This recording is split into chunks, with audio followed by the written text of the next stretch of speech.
അതെ, ഇവിടെ ബ്രെഡും മുട്ടയുണ്ട്. 2 ബ്രെഡ് ടോസ്റ്റും ഒരു ഡബിൾ ഓംലെറ്റും.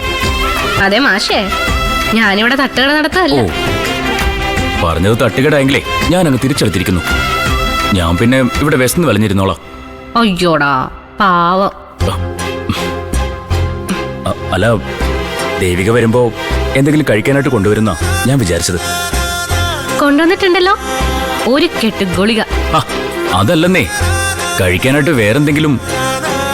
കയ്യിലിരിപ്പ് വെച്ച് നോക്കുമ്പോ സമ്മാനമായിട്ട് 2 ആനമുട്ട പുഴുങ്ങിയത് കൊണ്ടുവരണമെന്ന് ഓർത്തതാ. പിന്നെ ഞാനങ്ങ് വേണ്ടെന്ന് വെച്ചു. അല്ല, എന്തു പറഞ്ഞിട്ടാ വീട്ടിൽ നിന്ന് ഇറങ്ങിയത്? അച്ഛനോട് മാത്രം സത്യം പറഞ്ഞു. തൽക്കാലം വേറെ ആരോടും സത്യം പറയണ്ടെന്ന് അച്ഛൻ പറഞ്ഞു. അതുകൊണ്ട് അമ്മയോട് നല്ല കള്ളം പറഞ്ഞിട്ടാ ഇറങ്ങിയത്. എന്ത്? ഒരു ജോലി തേടി പോവാണെന്ന്. അത് കറക്റ്റ് ആയില്ലേ? ദേ, ഇപ്പൊ ഒരു ജോലി ആയല്ലോ. എന്ത്? ഇവിടുത്തെ അടുക്കള ജോലിയോ?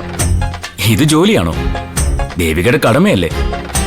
ദേ, അടുപ്പത്ത് തിളച്ച പാലിരിപ്പുണ്ട്. അത് ഓർത്തിട്ട് വേണം തമാശയായിട്ട് നിൽക്കാൻ. അയ്യോ,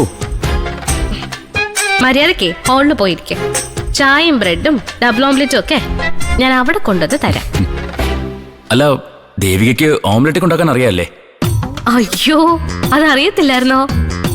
ഓംലെറ്റ് മേക്കിങ്ങില് കേംബ്രിഡ്ജ് യൂണിവേഴ്സിറ്റിന്ന് PhD എടുത്ത ആളാ ഞാൻ. ഓ, തമാശക്ക് അടൂർ ഭാസി യൂണിവേഴ്സിറ്റിന്ന് ബിരുദാനന്തര ബിരുദവും. ഒരു ഒട്ടി വെച്ചെന്നുണ്ടല്ലോ. അടുക്കള ഇറങ്ങോട്ട് ഇറങ്ങ. ദേ, ഇപ്പൊ ഞാൻ ചട്ടുക എടുത്തുള്ളൂ. വാക്കത്തി എടുക്കാൻ മടിയില്ലാത്തോളം ഞാനെന്ന് അറിയാലോ. ഓ, അറിയാമേ. അല്ല, ഞാനിവിടെ നിന്നാൽ എന്താ? പാചകം കാണുന്നത് എനിക്ക് ഭയങ്കര ഇഷ്ടമാ. ആഹാ, ഒന്ന് ഇറങ്ങിയ സുധിയേട്ടാ അങ്ങോട്ട്.